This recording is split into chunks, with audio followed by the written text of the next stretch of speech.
Hi and welcome back to my channel. If you're a subscriber or just welcome if you're new here, Sunshine Lorena.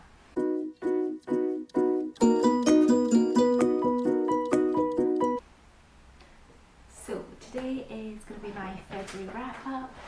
February flew by unlike January, and finally at the end we've got some really nice weather here in the UK, and I'm feeling a little bit better because spring is around the corner and it's a lot more nicer and sunnier, and I just feel a lot happier. So this month I read 9 books in total. I also DNF'd a book, which last year I didn't DNF anything. I have an issue with DNFing. Like, I just usually get to a certain point and I'm like, well, I want to know what happens even if I'm not enjoying it. But I actually managed to DNF one early enough and I didn't really care about it, and that was the Highlander romance, which I can't remember the name right now. I didn't do much research, I just randomly picked one up, and yeah, not for me, but I will, if you have recommendations, let me know, because I think I need to do a little bit more research before I actually pick another one up of those. So yes, 9 books, and yeah, let's just get into it. So the first 2 that I'm going to speak about, I actually did a romance reading vlog, which is up on my channel. I will link, so you can see like full in-depth opinions throughout that. Because it's February, I thought, why not pick up some romances? It's like the month of love, you know, and I don't tend to pick up a lot of romances. I did have a lot of fun reading romances this month, and I'm definitely going to try and incorporate more of them. So the first one is Recipe for Persuasion, and it's by Sonali Dev. So I ended up giving this a 3.5. I did thoroughly enjoy myself, had fun. So this one is supposed to be a retelling of Persuasion, which I've never read, so I actually don't know how well it's stuck to the true story. So I can't judge it on that aspect, but I did enjoy it. So it follows a chef called Ashna, and it's set in the United States, and she is Indian American. And then our second character, love interest, is Rico Silva, and he is a FIFA football player. He played for Manchester. He apparently played for Manchester, but he had an injury. So he's no longer able to play. So it does turn out that these 2 did actually date at the end of high school, and then something happened, and then they don't get on. They haven't seen each other since then, and like they don't really get on. There's a little bit of like hate there, you know, and you will find out throughout the course of the story obviously what happened during that time. But they both end up on a cooking show, so it's celebrities paired with a chef. So they end up going viral quite early on because of this moment that happens on the cooking show, and everyone's like, you know, shipping them. And yes, it's just about, you know, like reconnecting, I suppose, with an old love. And yeah, it was really fun. The only thing I would say is that there is a secondary plot line within this story that should have a bit of trigger warning. Like, it's not, doesn't go super deep into that, but it's not quite fully the light-hearted rom-com romance type book that you're looking for. But yes, I enjoyed myself, and it's a good start for a romance read for me. The next one I picked up was The Duke and I, the first Bridgerton novel by Julia Quinn. So I watched the series back in January, like I think everyone in the world did, and wanted to read the book. I ended up giving this a 3-star. I did enjoy myself. There is something that happens towards the end of the book, which is also in the TV show, but they portray it differently. I think they do it better in the TV show, but it should have a little bit of trigger warning. You can look these up on Storygraph's trigger warnings, by the way, in case you didn't know. And yes, I don't think it really added to the story, and it never really got resolved or addressed, which kind of brought it down a little bit for me. Also, just so you know, everyone is white in the book, so the TV show obviously went and diversified very much in it, but the book is not like that, in case you were looking for that. But yeah, it follows, I'm not going to go too depth to it, it follows Daphne and Simon obviously and their love story. I do have the second one as well on Kindle, and I will be picking up at some point. I've heard a lot of people say that that's their favourite one out of all of the novels. So yeah, I'm looking forward to Anthony's story, and that should be quite fun. So after my romance reading, I went for one. I returned to some characters I adore and love. So it's the third book in the Neapolitan quartet books, and it's Those Who Leave and Those Who Stay by Elena Ferrante. So the general premise of the 4 books is about a lifelong friendship between Lenu and Lila, and they grow up in the outskirts of Naples in a poor neighbourhood, and they were born in the 1950s. So like post-war Italy. So it's following their lives, the choices they make, the lack of choices they have, and kind of the different paths that their lives go through. So the first one is childhood and early adolescence. The second one is late teens into their 20s, and that one, The Story of My New Name, is by far my favourite. So the first one I gave 4, second one I was a 4.5, but then I upgraded to a 5 because I kept thinking about it, and the TV adaptation, excellent. I recommend to watch it if you haven't. They haven't done the third one yet, they will be, but I think that COVID has delayed things. But this picks up from their mid-20s into their 30s. So it's really like that adulthood, and with this one, I ended up giving it a 4-star. So I didn't quite like it as much as The Story of a New Name, but I still thoroughly enjoyed it, equal to the first one. Apparently the second and the fourth one are the best ones, so I am looking forward to reading that last one. But in this one, I think what lacked for me, that didn't give me quite that 5-star, is that you don't have as much Lila in this one.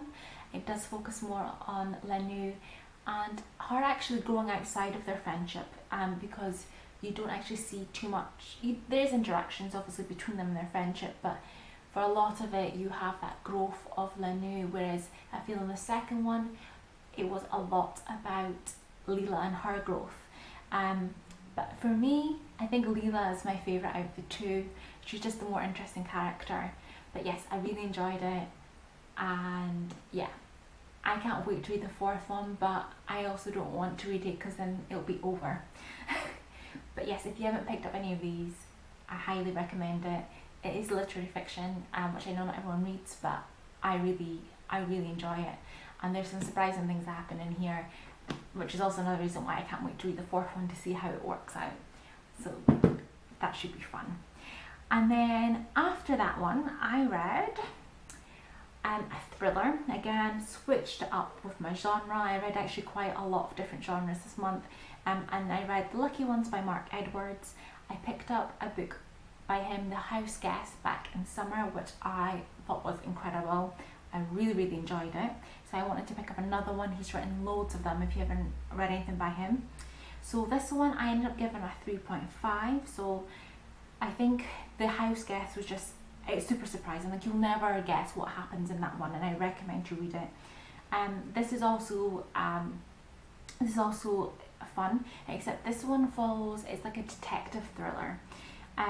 It doesn't just follow a detective, you're also following various other characters within this, and yes, so it's basically a serial killer is going around killing people, and it's always like their happiest day of their lives.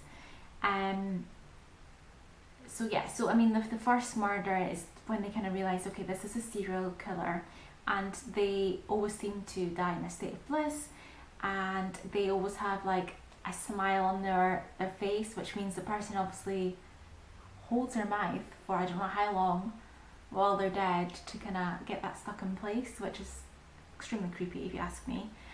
But yes, it follows another character called Ben, and who finally believes that his fortunes are finally changing and things are working out well for him, as he's had to move away from London back to his hometown, which is quite sleepy, it's not very active, after his breakup of his marriage. So yes, for the first time he feels lucky. He feels like finally he has some luck. But there's somebody who's watching him and his son, and yes, this person obviously wants him to be happy. So you can, yes, it follows all of that.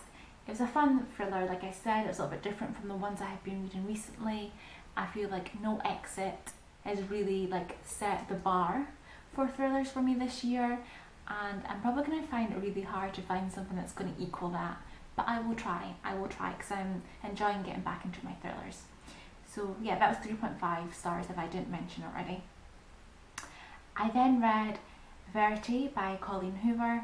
Now, I'd seen recently quite a few people speaking about this, so I thought, I'll give it a go. Now, Verity, I think it's very different from our other novels, because this has a thriller element to it, whereas her other ones, I think she deals in romance, but not just romance. There's always something else in there, So this was a very different take on a novel, which she would normally write. I ended up giving it a 3.5, which is not as high as other people I've seen reading it gave it. Because I don't know, there were some things that I was a bit really, but I did enjoy myself. I did enjoy it, and I did get hooked into the story. Again, No Exit has set the bar, and unfortunately every thriller type book that I'm reading this year is going to be compared to that. But what happens in this one, we have a main character, Loan, and she is a writer and is struggling, and she's basically broke, and she's not going to have any money, and she ends up going for an interview to be a ghostwriter to finish off a series of books for this author called Verity. Now it's the husband who is part of conducting this interviews and things, and yes, it's because she isn't able to finish the series, which she basically Loan gets the job, and she ends up having to go to the house of the husband, the Crawford home, and yes, to sort through all the paperwork and things, because she has an office, and there's I think she has to write 3 more novels to finish off this whole series of books, which everyone loves, and she's worried about obviously trying to recreate a storyline for someone's books that are so loved. So yeah, she's having to go through the office and shift through all this paperwork to see if she had any outlines for the next 3 books, and also actually reading the books because she hasn't really read them before. She's also trying to understand what the series is about, as well as trying to find go through Verity's notes to see if there's anything to help her to write the next 3 novels. When she is sifting through this paperwork, she ends up finding a manuscript that's hidden away, and she keeps it a secret from Jeremy, and she's reading through it, and it turns out this manuscript is basically an autobiography written by Verity about her life. And yes, she keeps it hidden away from Jeremy because there's things in there that would devastate him. I'm not going to tell you what, because I'm not going to ruin it for you, but yeah, there's some pretty big things in there.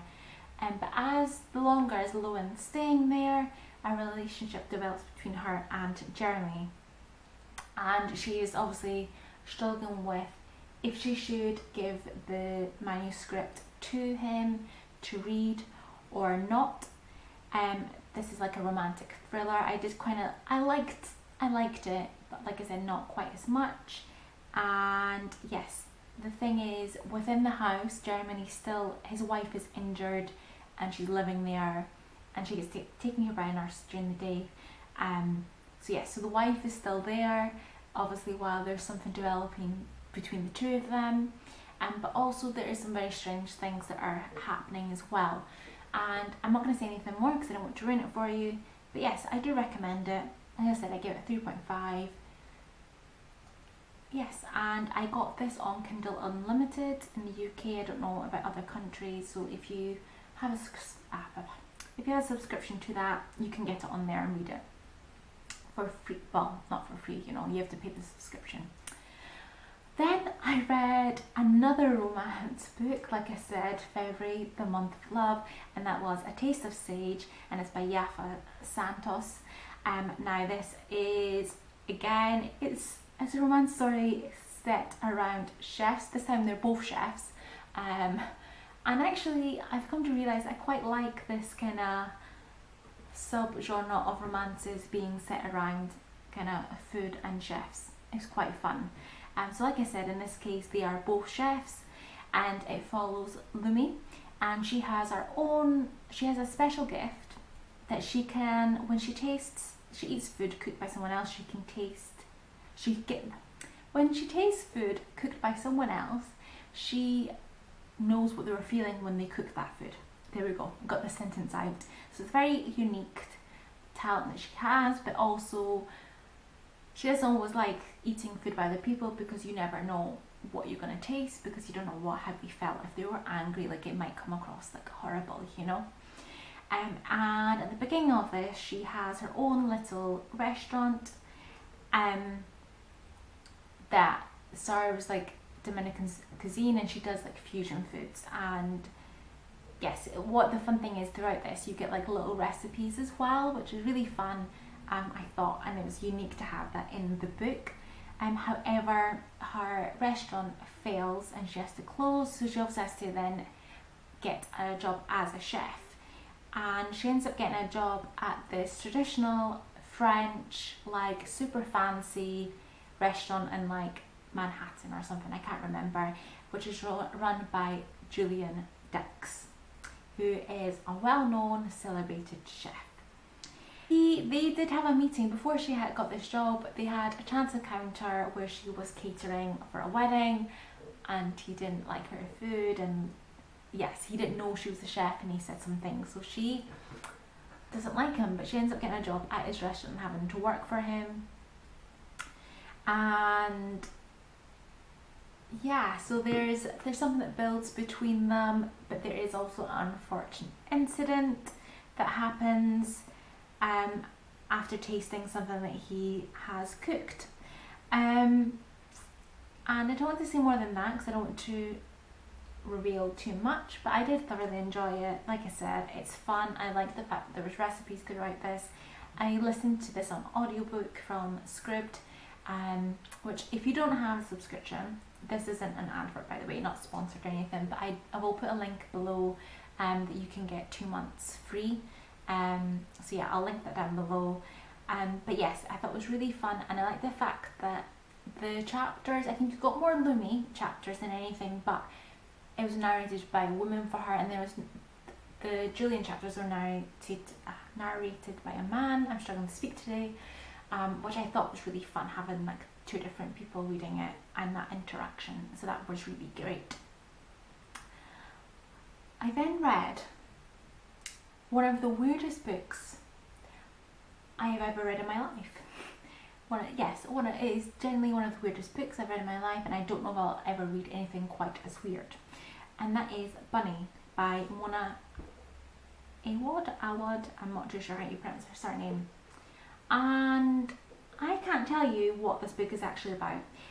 Basically, it's so weird. So it follows, it's set on a university campus in America, or college I suppose, but they're graduate students, so it's a master's, I believe is what a graduate course is. But it follows Samantha, who's like our main person, and Jewel was getting the story from her point of view. And she is in like a small class. She's a writer with these 4 other girls, women, who call themselves Bunny, and they're really weird, really close knit. And yeah, so this is a highly selective program, and she's like super lucky to be on it. And this is like the second semester, the second year or something of this program. So the first year she didn't really have any interaction with the girls. She thought they were really, really weird, because of their close-knitness and the way they act, including the Bunny. They're super rich, and they seem to kind of act as one. But everything kind of changes after summer, and the Bunnies invite her to a smut salon. And she ends up, going, and she ends up ditching her only friend Ava to go and see, what's going on, and she seems to get deeper and deeper into their group, and their vibe, and there are workshops where they conjure like creations. I don't know what else to say about this. It's super weird, and I had to watch videos on YouTube afterwards just to get my head some of the things that happen, because yeah, like you kind of have to come to your own conclusions at the end. Really weird, but I ended up giving this a 3-star because I didn't hate it, but I wasn't absolutely in love with it, and I think I'm gonna have to reread it. Normally, like a 3-star book, it's something I enjoyed, but I wouldn't look to actively reread. But this is definitely gonna have to get a reread at some point. And again, this is available on Kindle Unlimited. I then picked up a memoir, an autobiography. It was my first non-fiction in quite a few months, and that is In the Dream House, and it's by Carmen Maria Machado. And this is a very unique memoir. It's written in like little vignettes, and each vignette is titled and kind of linked into that theme. So this is her charting her relationship. It's a lesbian relationship that she has with this woman who she only names her as the woman in the dream house. You never actually know what her name is, and it is basically highlighting domestic abuse, but psychological abuse. And she goes through various different topics and showcases it, and it's not something you really kind of read about. And it is, yes, she goes through some things. She really goes through some things, but I think it was beautiful. I listened to this in audiobook from Script again, and it's like a very unique structure. I've never read a memoir quite like it before, and yes, it's haunting. It's beautifully written. It explores so many different things, different themes, like I said, and yeah, like the abuse that she goes through in this relationship. I highly recommend it. I don't normally rate memoirs, but I'm giving this one a 5-star because it is just exceptional. It's unique, and yes, you should read it, unless of course, obviously with the topics it might not be for everyone, trigger warnings and whatever, but I recommend it. Like I said, it's beautifully written, and I love the audiobook. It's actually read by the author, and yes, I think that really brought the whole thing alive for me, so 100% recommend. I next read, let me just pick it up. I next read Grown, and this is by Tiffany D. Jackson, and this is a YA novel. And first of all, this cover, love it. It's great cover art. Really enjoy it. Second of all, what page is it? Can we normalise this in books, please? Like, I don't know if you can see that, but it already has the content warning on here of what is included in here, like trigger warning. So I feel like that should just be included in books in general. But this I read as part of the Late Night Book Club's February pick. The live show is this coming Sunday, so I'm looking forward to hear people discuss it. They do have a Discord already, had some discussions with people. But yes, I'm giving this a 4-star. Where it fell down for me is, first of all, let me give you the premise. So this has R. Kelly vibes, essentially. So it follows our main character, Enchanted. She's 17 years old, and she ends up going to a singing audition, and while that didn't work out, she gets spotted by Corey Fields, who is this really famous R&B singer. He is 28 years old, and he ends up kind of forming starts out as a working relationship, and he ends up, inviting her to record and work with him. However, he's also messaging her in secret. Her parents are fine for her to go to the recording studio, but they're always like outside, and it's only for a few hours. And they obviously don't know the full extent of what's going on. So yes, the things, get intense. There is obviously a relationship ends up forming between them, and she ends up going on tour after managing to convince her parents to give permission for her to go on tour with him. And yes, like you're reading it and I'm reading it and I'm like, that's a warning sign, but obviously she doesn't pick up on the fact that she's 17, still a child basically, and he is a 28-year-old man, and she just doesn't quite pick up on what's wrong with that. So he ends up, you can, like I said, as you're reading it, you end up seeing how he kind of grooms her, essentially, I suppose is the word I'm looking for, and things obviously get intense, and she ends up, it gets really intense. I don't want to say too much because I don't want to give away too much. But there's also a mystery element in this, because you start opening it by the fact that it's obviously now, and she wakes up and he's dead in this hotel room. So you have this mystery element throughout the book of what obviously happened. So it explores the relationship between them and how you end up at that point. Where the book fell down for me was there's like two kind of other little storylines that come into play later on, which I felt didn't add anything to it. In fact, for me personally, it took a little bit away from Enchanted's story and actually what was going on. Because people obviously don't believe when things are going out there. People don't believe her, what's going on. She was getting gaslighted. So yeah, I feel like I actually took away from that for me. And at the very end, I felt the ending was quite rushed. I felt like there needed to be a little bit more explanation. Could have been explored a little bit more.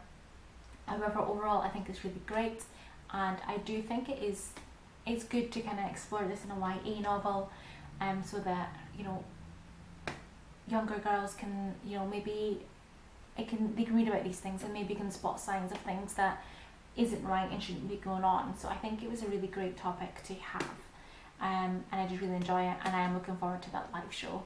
So yes, that's it. That's all the books I read in February, 9, which is 3 more than January. I had lots of fun reading. I felt like I was more on top of my game this month, and yes, I'm looking forward to my March reading. And thank you very much for watching. Comment, let me know if you read any of these, what your opinions of any of these books are, and I will hopefully see you in the next one. Bye!